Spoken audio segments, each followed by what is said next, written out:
Everyone, welcome to our YouTube channel 4B engineers. मेरा नाम है सौरभ सिंह। स्वागत करता हूं ऑपरेटिंग सिस्टम की इस लेक्चर सीरीज में आप सभी का। आज के इस लेक्चर में हम डिस्क स्ट्रक्चर का पार्ट 2 पढ़ने जा रहे हैं, जिसमें हम डिस्क स्ट्रक्चर से जुड़ी कुछ चीज़ों को और जानेंगे डीप में। पहला है ट्रांसफ़र रेट। ट्रांसफ़र रेट क्या होती है? It is the rate at which data flow between drive and computer. तो ड्राइव और कंप्यूटर के बीच में जब डेटा का फ्लो होता है, मतलब जब डेटा पास की जाती है, हम लोग डेटा को ड्राइव से कंप्यूटर के अंदर डालते हैं, तो उस बीच जो उसका रेट होता है, किस रेट से डेटा जा रही है कंप्यूटर के अंदर, ट्रांसफ़र किस रेट से हो रहा है, उस रेट को हम बोलते हैं ट्रांसफ़र रेट। अगला है random access track. It consists of time necessary to move disk arm to a particular cylinder, also known as positioning time or seek time. It consists of time necessary to move disk arm to a particular cylinder. देखिए, जैसे कि हम लोग को कोई भी एक address मिला कि हमको उस एड्रेस पे जाना है, वहाँ पे हमारा डेटा मौजूद है, ठीक है। तो उस डेटा के पास जाने के लिए हमको उस ट्रैक पे जाना पड़ेगा। उस ट्रैक पे जाने के लिए हमको पहले ये पता करना पड़ेगा कि वो कौन से सिलेंडर के में आता है। तो उस सिलेंडर को ट्रैक करके और फिर तुरंत वहाँ पर तक जाना, उस टाइम को बोलते हैं क्या कहते हैं, पोजिशनिंग टाइम और सीक टाइम। सीक टाइम मतलब जिस डेटा का हमको जिस डेटा की हमको ज़रूरत है, उस डेटा को पता करके और तुरंत वहाँ तक जा पाना, उसको बोलते हैं सीक टाइम। और जो डेटा हमको चाहिए वो किस ट्रैक में है, उस ट्रैक तक पहुँचने को बोलते हैं रैंडम एक्सेस ट्रैक। ठीक है दोस्तों। अगला है rotational latency delay. It consist of time for a disk to rotate the particular sector. देखिए, जैसे कि हमको ये पता है कि हमारा जो डेटा है वो किसी पर्टिकुलर ट्रैक में है, ठीक है। उस ट्रैक तक तो हम पहुंच गए, बट उस ट्रैक में कौन से सेक्टर में है, उस ट्रैक में, जैसे ये हमारा एक ट्रैक है, ये हमारा एक ट्रैक है, ठीक है। जैसे ये हमारा एक ट्रैक है, तो इस ट्रैक में बहुत सारे सेक्टर्स हैं। तो इन सेक्टर्स में कहाँ पे वो है इस समय, मतलब कहाँ पे मेरा डेटा मौजूद है। मान लीजिए हमारा जो ये जो हमारा डिस्क ये हमारा आर्म जो है, डिस्क आर्म जो है, वो अभी यहाँ पे मौजूद है, और हमारा जो डेटा है वो यहाँ पे मौजूद है। तो इतना अभी वो रोटेट करेगा, तब हमारा डिस्क आर्म यहाँ पे पहुँचेगा। तो ये जो डिले होता है, उसको हम बोलते हैं रोटेशनल लेटेंसी।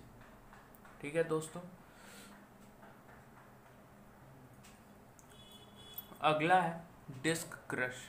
डिस्क क्रश क्या होती है? डिस्क क्रश बताने से पहले दोस्तों मैं आप लोगों को ये बताना चाहूँगा कि हमारे वीडियो के डिस्क्रिप्शंस में आपको कुछ लिंक्स मिलेंगी, जिन पे आप उन लिंक्स पर जाकर और इजीली आप अपनी बुक्स को बाय कर सकते हैं, जो कि चीप रेट्स पे अवेलेबल है। अपनी स्ट्रीम की बुक्स या बहुत सारे स्ट्रीम्स की बुक और जनरल नॉलेज से रिलेटेड बुक्स भी वहाँ पे अवेलेबल हैं। प्लीज़ उन लिंक्स पर विजिट करें और बुक्स को जल्दी से जल्दी बाय करें।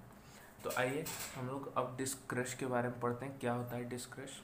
अ disk has file on extremely thin cushion of air.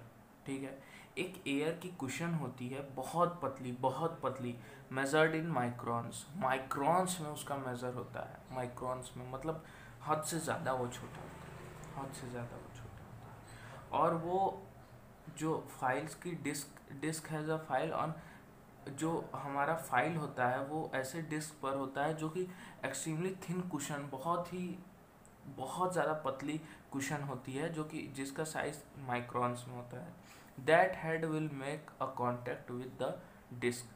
अगर वहाँ पे हेड जो है वो डिस्क से कॉन्टैक्ट बना लेता है, then when this happen it damage the magnetic coating of the platter. तो देखिए, एक तो हमारी हमारी जो जहाँ पे फाइल्स जिस डिस्क में हमारी फाइल्स स्टोर है वो हमें सबको मालूम है कि वो मैग्नेटिक कोटेड है, ठीक। वो मैग्नेटिक कोटेड है और वो बहुत ज़्यादा थिन होती हैं, बहुत ज़्यादा थिन, मतलब इतनी थिन, और वो एक एयर की कुशन होती है कह सकते हैं, उसके अंदर हवा भरी होती है और वो बहुत पतली सी होती है।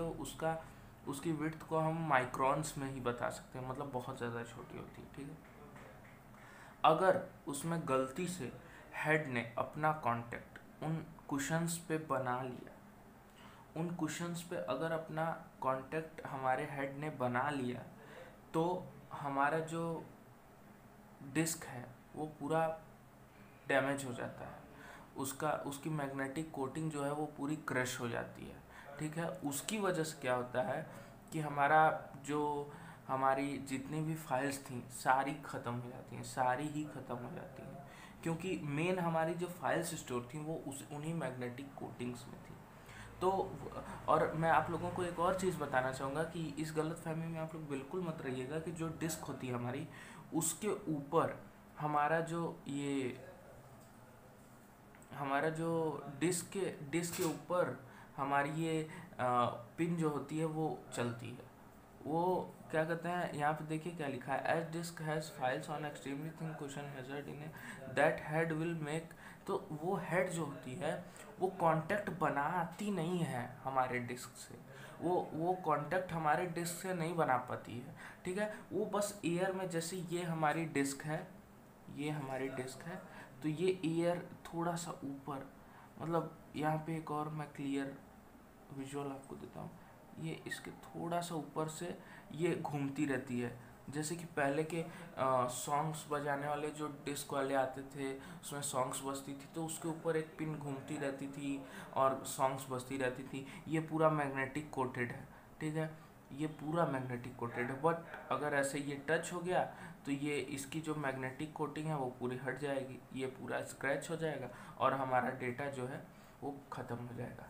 तो ये ऐसे होना चाहिए, ना कि ऐसे, ठीक। तो इस वजह से हमारा जो फाइल होता है या हमारा जो डेटा होता है वो पूरा नष्ट हो जाता है अगर हमारी ये जो हेड है वो कांटेक्ट बना लेती है हमारे इस डिस्क से, क्योंकि ये डिस्क बहुत ही पतली कुशन होती है एयर की, ठीक है। और ये अगर ख़राब हुआ तो ये रिकवरेबल भी नहीं है, कांट बी रिकवरेबल, ठीक है। इसको हम लोग हेड क्रश भी बोलते हैं, डिस्क क्रश तो बोलते ही हैं, हेड क्रश भी इसको बोलते हैं, ठीक है। अगला है डिस्क स्केड्यूलिंग। देखिए दोस्तों, डिस्क स्केड्यूलिंग बहुत ही इंपॉर्टेंट टॉपिक है।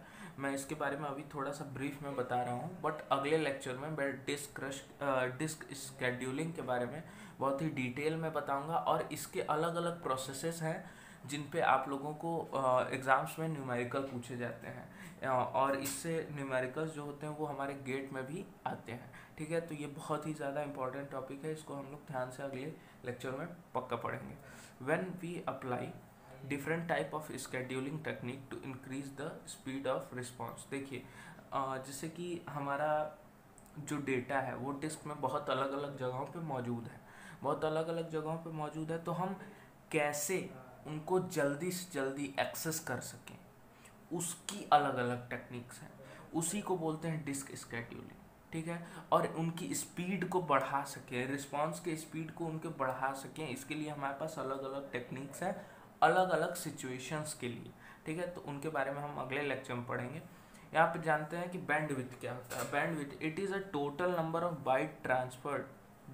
देखिए जो हम total number of bytes transfer करेंगे, ट्रांसफरेशन होगा, मतलब जो हमारा टोटल बाइट्स ट्रांसफ़र जो होगा, टोटल बाइट्स जो ट्रांसफ़र होगा divided by total time of the first request and service and completion of last transfer plus last transfer. First और लास्ट जो रिक्वेस्ट होगी उनके कंप्लीशन के बाद उनको ऐड करेंगे और उसको डिवाइड करेंगे टोटल नंबर ऑफ बाइट्स जो कि ट्रांसफ़र हुए हैं, वो हमारी हो जाएगी बैंडविड्थ, वहाँ पे हमारी निकल जाएगी बैंडविड्थ, ठीक है दोस्तों। तो ये हो गया हमारा बैंडविड्थ। अब अगले लेक्चर में, जैसा कि मैंने आप लोगों को अभी अभी बताया कि डिस्क स्केड्यूलिंग के बारे में हम लोग बहुत डिटेल में पढ़ेंगे। आप लोग प्लीज़, अगर आपको ये वीडियो पसंद आई हो तो please like, share and subscribe to our channel 4B engineers. और मैं प्रॉमिस करता हूँ कि जल्दी से जल्दी वीडियोस डालता रहूँगा और अपने कोर्स को आगे बढ़ाता रहूँगा। अगर आपको, फिर से मैं बोल रहा हूँ, अगर आपको वीडियो पसंद आई हो तो please like, share and subscribe to our channel 4B engineers.